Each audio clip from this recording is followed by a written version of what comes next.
On September 13th, 1971, Dennis Murphy and Gary Davidson would change the world of hockey forever by introducing a new professional hockey league in North America, one that would soon rival the NHL in acquiring talent, and one that would revolutionize the art of hockey operations.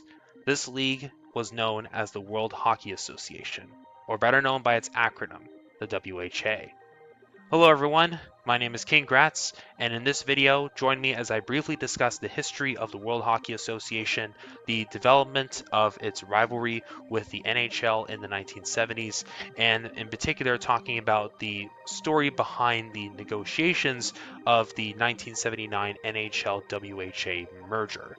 There is a lot of information to unpack here as there is just so much stuff regarding the WHA and its history, so this is probably going to be a much longer video compared to the other ones on this channel. So whether you are a returning viewer or a new viewer, I highly recommend that you find something to eat, find a place to sit down and watch as I go through all the information here.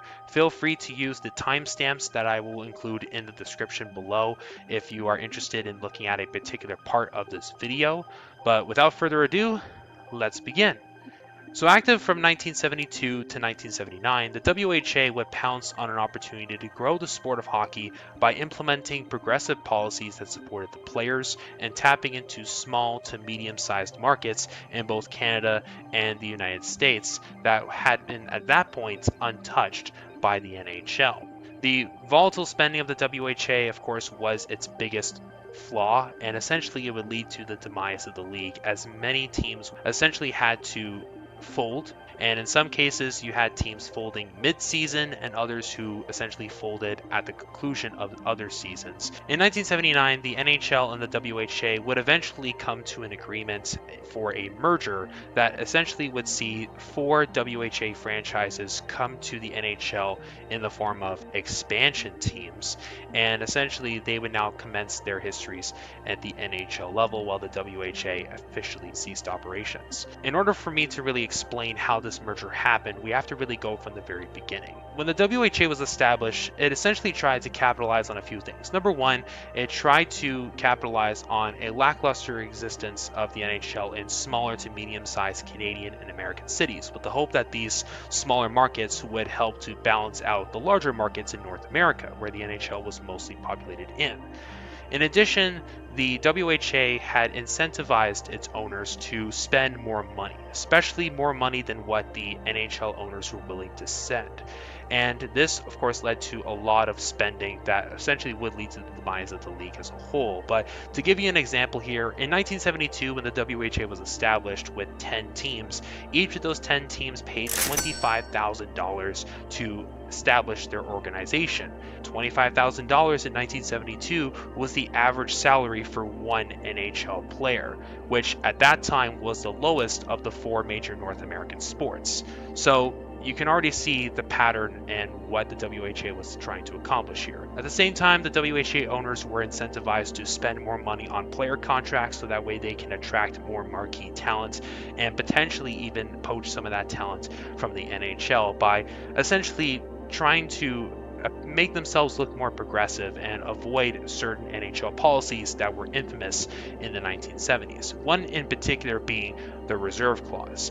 The reserve clause, if you're not familiar with it, was an NHL rule back in the 70s that essentially restricted movements of players and essentially had a player be bound to their NHL team simply because their rights to sign them were owned by the team themselves. So the team essentially had full control over a player's destiny at the NHL level, and the only way for a player to actually join another organization was if they were either traded, sold to that team for money, released, or if they were reassigned within that organization. And they weren't allowed to sign contracts when their contract had expired, so they essentially had no choice but to re-up a contract with their team.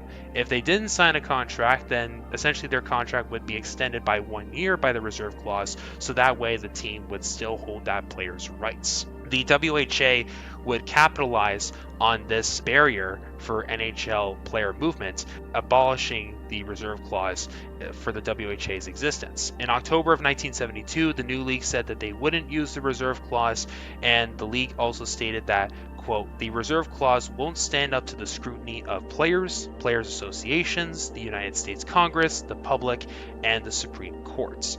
By not implementing the reserve clause, 67 NHL players would jump ship to the WHA within its inaugural season, which was huge. And a lot of these guys would also sign lucrative contracts compared to NHL standards at the time.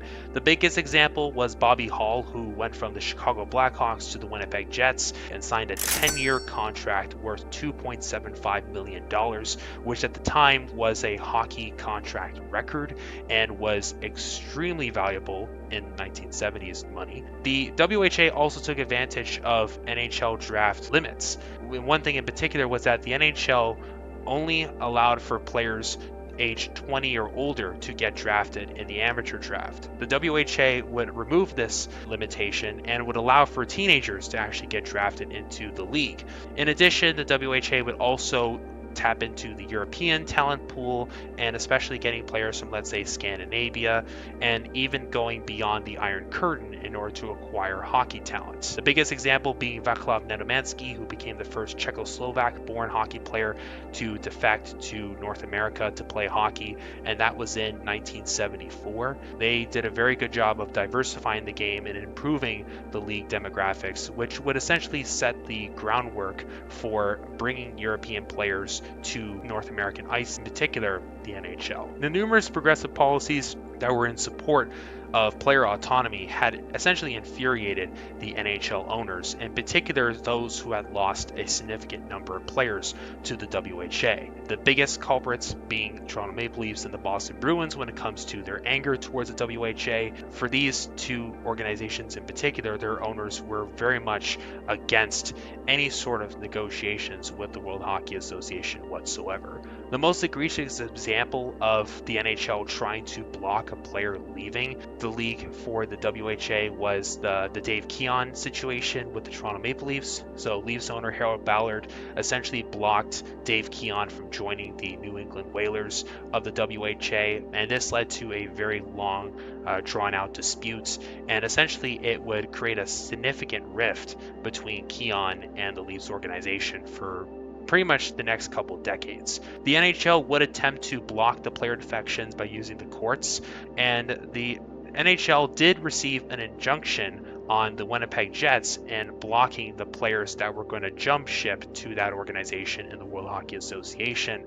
But the WHA essentially would go to court and argue that the reserve clause was essentially illegal. In November of 1972, a Philadelphia District Court ruled that the NHL's reserve clause had violated the Sherman Antitrust Act in the United States. As a result, the WHA was allowed to essentially have all the players that jumped ship from the NHL to join their league without any interference from the NHL teams whatsoever.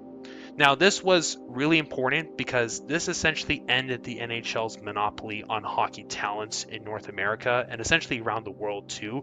And this pretty much confirmed that the WHA was going to be a strong contender with the NHL for acquiring the best talent in the world. Now, when it comes to the merger talks, it's actually quite more extensive than what most people probably would think. The talks of a potential merger between the two leagues essentially started once the NHL pretty much understood that the WHA was going to happen. And the earliest talks go back to early 1973 when NHL governors Bill Jennings and Ed Snyder, who were of the New York Rangers and Philadelphia Flyers respectively, essentially approached the WHA and offered to have all of its franchises join the NHL as expansion teams, but they would have to pay a very big expansion fee. The value was $4 million for each team to join the NHL, and this quickly went nowhere as the two governors themselves would also ask for major reparations from the Philadelphia Blazers and the New York Raiders in particular for were essentially invading the NHL's territory in NYC and Philadelphia. This was kind of based on the existing reparations that the Rangers got for the establishment of the New York Islanders in 1972. Essentially, the Islanders had to pay millions of dollars to the Rangers in order for them to set up operations in Long Island. So that's kind of where the idea came from. But yeah, obviously, merger talks went nowhere after this, and essentially, the whole idea of a merger pretty much died down for much of the early to mid 70s, and it wasn't until the end of the decade that negotiations actually started ramping up. A lot of NHL owners, and in particular the NHL president at the time, Clarence Campbell, were very much against any potential merger with the WHA. Clarence Campbell in particular was opposed to any union, saying, quote, "There are rivals. They were people that did their best to destroy us. Why would we salvage them now? To hell with them." Now, Campbell would retire as NHL president in 1977, which would lead to his successor, John Ziegler, taking up the helm, and he actually had a more open approach to unifying the two rival leagues. Under Ziegler's presidency, interleague exhibition games would become a lot more common. The only teams that wouldn't take part would be the LA Kings, the Buffalo Sabres, the Toronto Maple Leafs, and the Montreal Canadiens. Merger negotiations would also intensify under Ziegler's early presidency. Now, the Canadian franchises were the most hostile to a potential merger between the two leagues. In Montreal's case, the 1970s was a year of the Canadiens dynasty, and they prided themselves on the fact that they were so successful in the NHL at this time that this was the main reason why the Canadiens were actually successful in preventing player defections to the WHA. I think there was one notable example of a Canadiens player leaving for the WHA, but that was really the only case of it.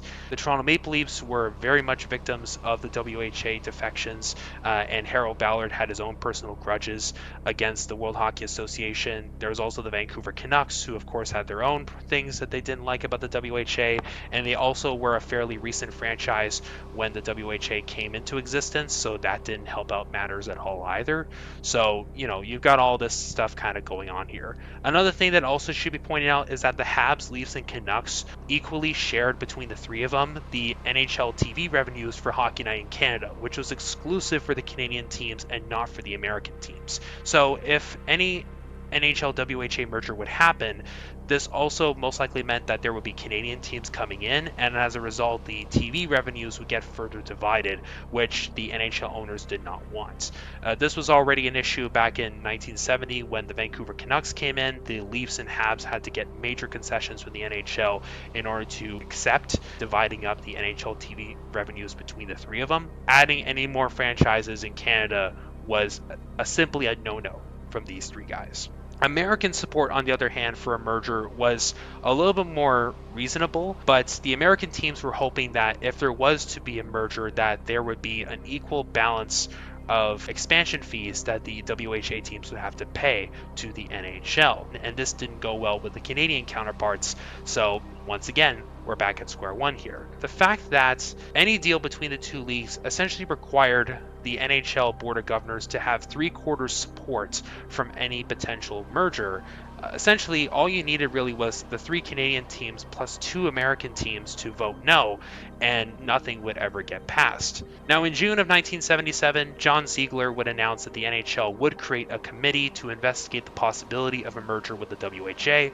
It was reported that Ziegler had actually invited 6 WHA teams to join the NHL before the 1977-78 season if various conditions could be met, and this proposal would have seen the 6 teams, however, if it was to happen, essentially become full-time NHL members, but they would be essentially within their own division, and they would also have a separate schedule from the other NHL teams for their first year. But this was very quickly shot down by essentially the NHL owners that were very much against any merger with the WHA. Negotiations would continue in 1978 at a time when the NHL was also suffering from its own financial difficulties with the Minnesota North Stars and the Cleveland Barons, who used to be the California Golden Seals that had relocated out of California. The NHL at the time was hoping that they could merge the North Stars and the Barons together through the deal that was proposed by the Gunn brothers, George and Gordon Gunn, who I talked about in my previous video. This was technically tied to also what happened with the WHA merger, because the NHL owners were not interested in adding a large number of teams to the league, and also financial problems essentially hindered the NHL's interest in adding any teams directly from the WHA. The WHA responded that essentially the newest proposal would be that there would be 4 WHA teams joining the NHL, but they insisted that 3 of the teams would be the Canadian teams of the WHA. And this was a very important point to bring up because this essentially left only 1 American team left, and there were a couple of options that were available in the WHA's corner. The biggest contenders for the American spot was the Houston Aeros and the New England Whalers. Both of these teams had been essentially in the league for the majority of its existence, if not since the very beginning. The Aeros in particular were a constant playoff contender and were a champion in the WHA for a number of years. The New England Whalers, on the other hand, they faced a lot of backlash because they would essentially conflict with the Boston Bruins and their regional matchup because of the fact that the Whalers were located in Hartford, Connecticut, and that was seen as Bruins territory when it comes to the NHL. So that was a big issue on the side of the Bruins and their owner. The Aeros, on the other hand, were treated very coldly by John Ziegler, and this of course was mainly because the other teams in the US Sun Belt that were in the NHL, that being the LA Kings and the Atlanta Flames, were both struggling financially to survive, with one of them of course eventually relocating to Calgary, Alberta, that being the Flames. By 1978-79, the Houston Aeros were essentially considered to be an unlikely candidate to join the NHL simply because of the fact that those teams in the Sun Belt were not doing well financially. The Aeros owner, Kenneth Schnitzer, had announced that the Aeros would not take part in the 1978-79 season. He applied for direct admission to the NHL, only to find the league uninterested with so many of its existing franchises already struggling. And finally, Schnitzer had campaigned to be allowed to purchase an existing club and relocate it to Houston instead. And this is how we're going to tie it into the North Stars and Barons merger, because essentially the idea for Schnitzer was to buy the Cleveland Barons, who were the former California Golden Seals.